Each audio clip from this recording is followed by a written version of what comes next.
Good day, everyone. Welcome to Real Conservative News. I'm your host, Nathaniel Rajkumar. Starting off locally here in Trinidad and Tobago, opposition leader Penelope Penny has criticized Prime Minister Kamla Persad-Bissessar, accusing her of abdication of responsibility in the wake of a violent weekend that has shaken Trinidad and Tobago. We had a whole lot of that under the PNM as well. It seems as though Penny was blind, but now she sees. It was a miracle, people. Penny has awakened from a 10-year hibernation period of time or state. In a statement yesterday, Beckles said the Prime Minister attempted to downplay and distance herself from the government's poor handling of a national crime crisis, raising concerns about her leadership at a time of national grief. When it had mass shootings under the PNM, did you all come out and say anything significant or try to put the blame on your government? They expect the UNC to do so, eh? Yes, because as I said, PNM and their patriots always hold UNC to a different standard to their precious party. She also insisted that the government must take responsibility and present a credible strategy to address crime. My response: can Penny or any member of the mighty morphin Ghana Yam Coal Pot Bicycle PNM tell us what credible strategies they have to address crime? Or are they going to continue using TNT's crime crisis just to score political points? Even though it's understandable that the public feels disappointed with the UNC Kamla administration's crime-fighting strategies thus far, they must be commended for supporting the regional war against narco-terrorism and human trafficking. Because, my dear people, that is a significant contributor to crime here in Trinidad and Tobago. Citizens should also be given give them credit for legislating the Stand Your Ground law, which has given citizens the right to defend themselves and their families while at home without having the duty or expected to retreat, go in some bathroom or go in some closet and hide. And then if you have no choice, then to defend yourself, by that time it's too late. Having said that, as a humble citizen of Trinidad and Tobago, I've made it very clear since April 28 last year, the night when we found out that the UNC won, I made it clear, and then the next morning, that I didn't believe that UNC was going to be able to reduce crime significantly at any time in the near future. Their proposals, their ideas just was not going to be effective enough. I said, and the reason why is neither major political parties have acknowledged the fact that the TTPS is plagued with lawlessness, corruption, and incompetence at all levels, and yet they're the ones who are supposed to investigate and solve crimes here in Trinidad and Tobago.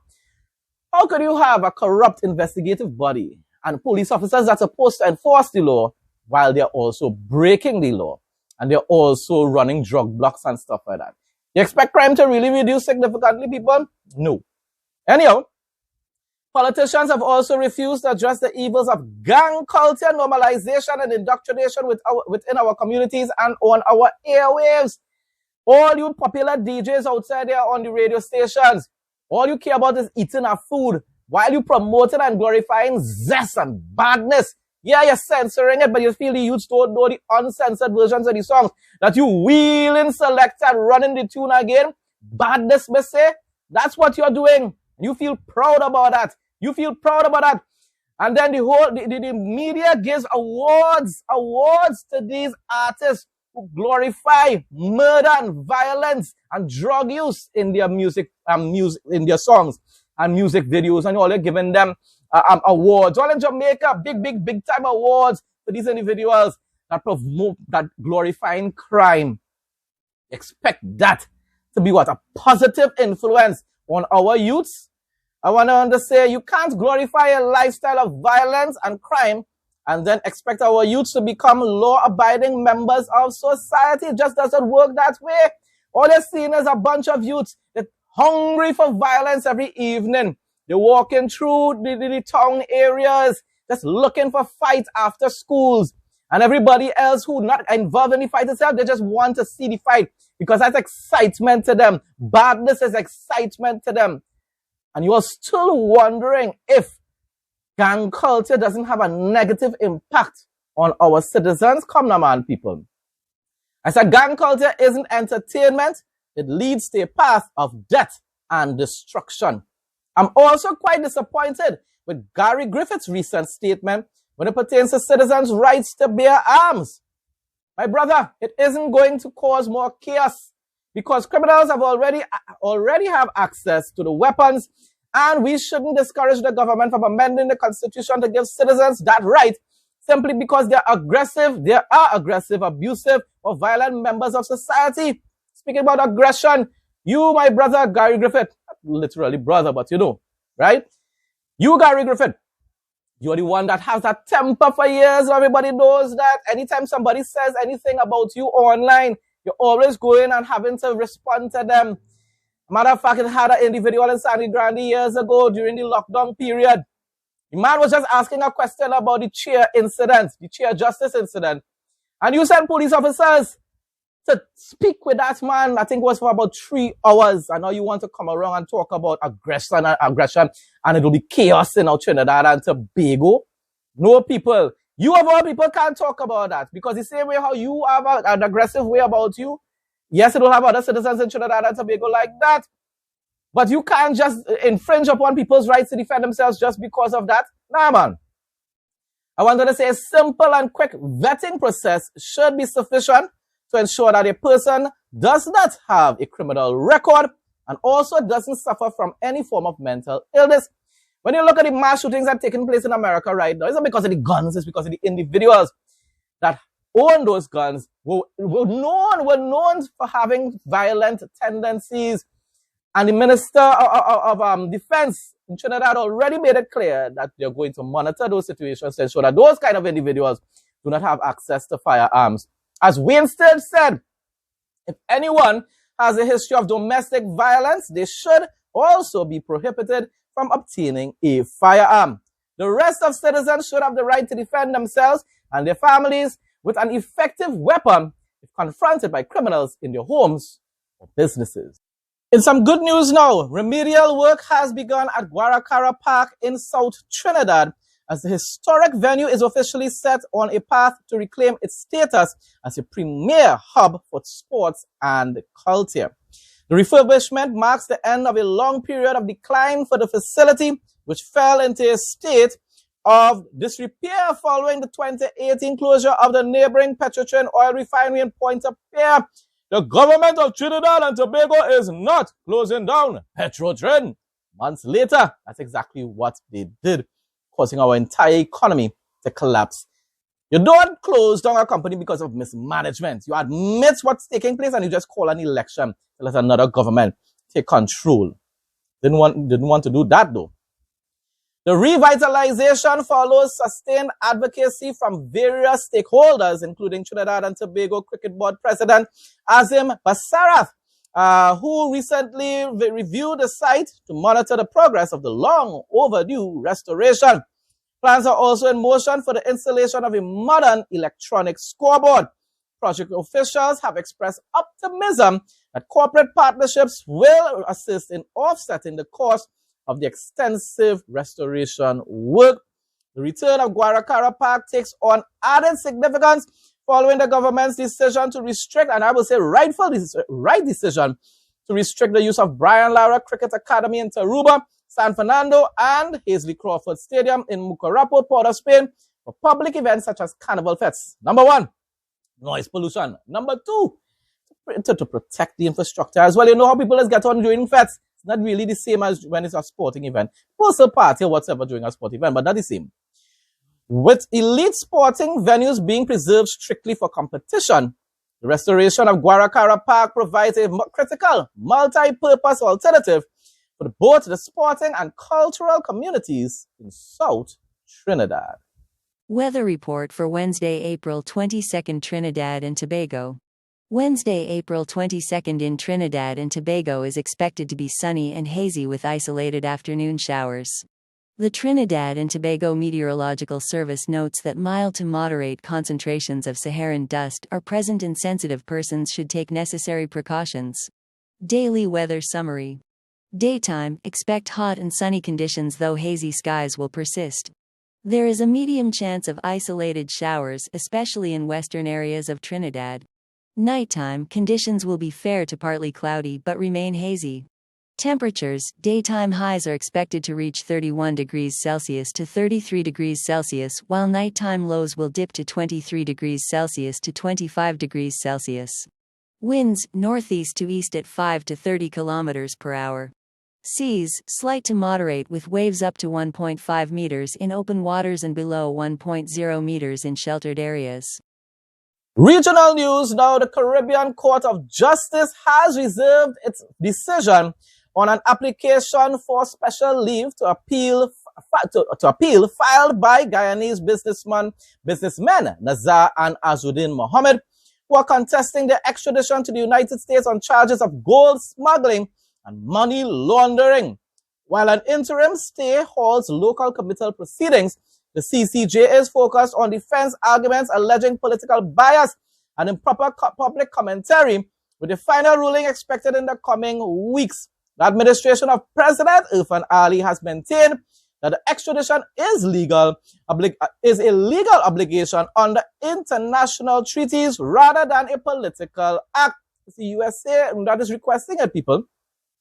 With Attorney General Anil Nandlal dismissing allegations of bias, President Ali further emphasized that local courts must only determine if sufficient evidence exists, determine the outcome, if sufficient evidence exists for the U.S. request.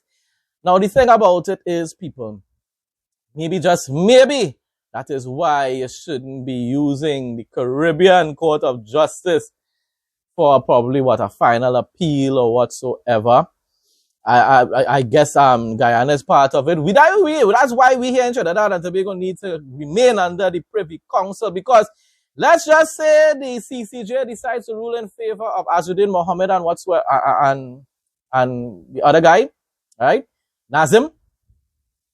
You know what? Most likely, it's very possible that they will do so, because they that court is politically influenced. And once you're politically influenced and you're politically influenced by the PNM and their allies, a lot of the times justice ain't actually going to prevail. Philip Paulwell, the leader of opposition business in the House of Representatives in Jamaica, has formally called for Speaker Juliet Holness to the Prime Minister, just wondering, to resign from all parliamentary committee where she does not serve as the chairperson. Paulwell contends that the participation as a regular member in these committees is fundamentally incompatible with the neutrality of her office, arguing that it risks bringing the speakership into disrepute. By sitting as a subordinate member under the committee chairs, he believes she undermines the authority and impartial standing required to preside over the entire House, potentially involving the office in the partisan friction at the committee level.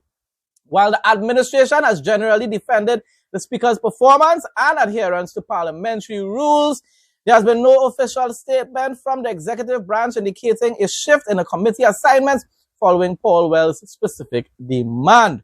Government spokesperson often emphasized that the Speaker's roles are conducted within the framework of existing standing orders. Exactly, so just following the rules, maintaining that the participation does not inherently conflict with her primary duties. But bear in mind, that's standing orders, but it's the interpretation, like how PNM used to be abusing those standing orders when they were in office, but now they're accusing the UNC of doing the same.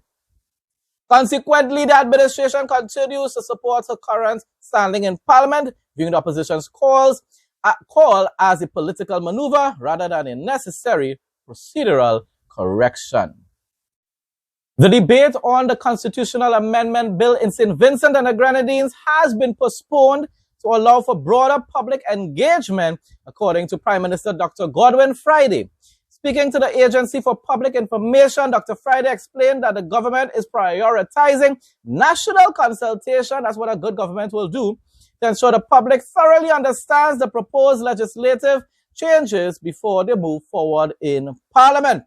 This delay follows significant pushback from the opposition and civil society regarding the bill's implications for dual citizenship and election eligibility, signaling a strategic pause to manage public sentiment and address legal concerns surrounding the amendments. We will see how things go from there. Then, of course, there are the two that I know you're talking about. These are the ones that you've heard comments about in the public media and so forth.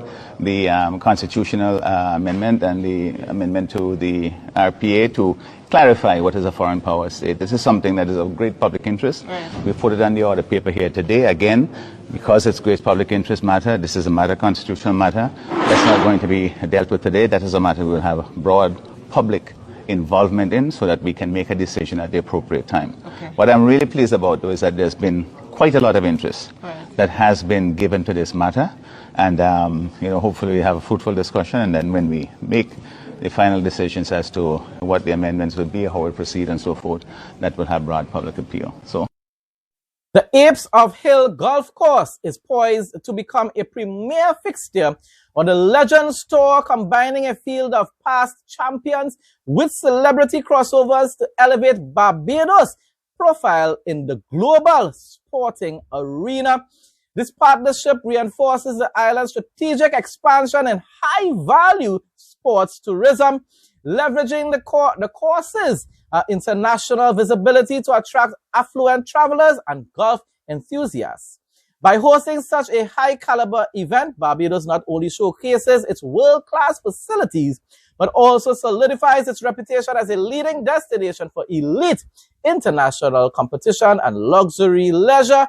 Of course, Barbados is yet another island that depends a lot on tourism to generate revenue. The U.S. Embassy in Nassau, Bahamas is currently awaiting a formal invitation from the Bahamian government to monitor the upcoming 2026 general elections, following a diplomatic request submitted by Chargé d'Affaires Kimberly Furnish. While the opposition has strongly advocated for international oversight to ensure transparency and fairness, the administration has maintained that such invitations must follow established legal protocols through Government House and Parliamentary Commission, Government House and the Parliamentary Commissioner. The potential inclusion of U.S. observers alongside the Organization of American States remains a key point of discussion as the country prepares for the May 12 polls under heightened international and domestic scrutiny. But if you want free and fair elections, you should allow it to take place, just like how we wanted the international observers along with the CARICOM observers. We didn't really trust the CARICOM observers much here in Trinidad and Tobago because we know most of a CARICOM leans on the PNM side. So their Prime Minister of Bahamas, you should allow them to come and observe the elections as well. International news now. President Trump joined nearly 500 leaders for America Reads the Bible, a week-long event celebrating the nation's 250th anniversary. Reading from the Oval Office, he shared two Chronicles, 2 Chronicles, chapter 7, verses 11 to 22, a passage focused on national reflection and healing. This collaborative effort at the Museum of the Bible highlights the foundational values that have shaped American history for 2.5 centuries. Contrary to what he left loves to see, America was in fact built upon and founded upon Christian values, biblical values and principles. On April 20th, 2026, a powerful 7.5 magnitude earthquake struck off the Sanriku coast of northern Japan, prompting brief tsunami warnings and widespread evacuations. While minor tsunami waves up to 80 centimeters were observed in Iwate Prefecture, all warnings were lifted by midnight, and authorities reported only minimal damage and 6 minor injuries. People still stuck around, but probably want to take pictures. Anyhow, or probably they just weren't aware of what was taking place. The Japan Meteorological Agency has issued a mega quake advisory for the coming week, encouraging residents to remain prepared as a standard safety precaution following significant seismic activity. It's quite prophetic as well. In these last days, there are going to be a whole lot more earthquakes, even though people will say, but I had earthquakes throughout history. Yes, but the Bible says that it will increase significantly when it's coming to the close of the end times. Interesting facts and inspirational true stories. A viral photo from Chile is catching attention after a Roland's grebe appeared to have an eye pattern resembling the iconic Sharingan from Naruto. The bird's naturally vivid red eye marking created an illusion that looks straight out of a ninja storyline, sparking jokes and excitement across social media in the US. While the pattern is completely natural, its resemblance to anime culture has made it a fascinating crossover between wildlife and pop culture. Welcome to Real Conservative News Travel Adventures. The Jaffonal Reserve, located in southeastern Cameroon, stands as one of Africa's largest and best protected rainforests. Encircled almost entirely by the natural boundary of the Ja River, the reserve forms a massive green peninsula that remains largely untouched by modern development. This dense evergreen forest is a primary sanctuary for biodiversity, characterized by a complex canopy of ancient trees and a vast network of swamps and clearing areas known as bays, which provide vital gathering spots for the region's wildlife. The reserve is world-renowned for its incredible variety of primates, including western lowland gorillas, chimpanzees, and mandrills. It also serves as a critical refuge for forest elephants and the elusive bongo. Beyond its large mammals, the forest floor and canopy are alive with over 300 bird species and a rich array of reptiles and insects. The Ja is not just a haven for animals, it is also home to the Baka people, who have lived in harmony with the forest for generations, maintaining a traditional lifestyle based on a deep, respectful knowledge of the land's medicinal plants and seasonal rhythms. Visiting the Jaffonal Reserve is an immersive experience for those seeking true wilderness. Because of its remote location and protected status, exploration typically involves guided treks through the rainforest, where the sounds of the jungle replace the noise of the outside world. As a UNESCO World Heritage Site, the reserve remains a vital cornerstone of conservation, preserving a vibrant and thriving ecosystem that reflects the breathtaking complexity of the Congo Basin. Hope you enjoyed today's video, and we'll see you again tomorrow as our journey around the world continues. Bible quote of the day. Deuteronomy chapter 10, verse 14 to verse 17. To the Lord your God belong the heavens, even the highest heavens, the earth and everything in it. Yet the Lord set his affection on your ancestors and loved them, and he chose you, their descendants, above all the nations as it is today. Circumcise your hearts, therefore, and do not be stiff-necked any longer. For the Lord your God is God of gods and Lord of lords, the great God, mighty and awesome, who shows no partiality and accepts no bribes. Folks, that brings us to the end of today's news report. Thanks again to everyone who continues to support my content. Please like, comment, share, and subscribe. Stay blessed and stay safe most of all. In Jesus' name.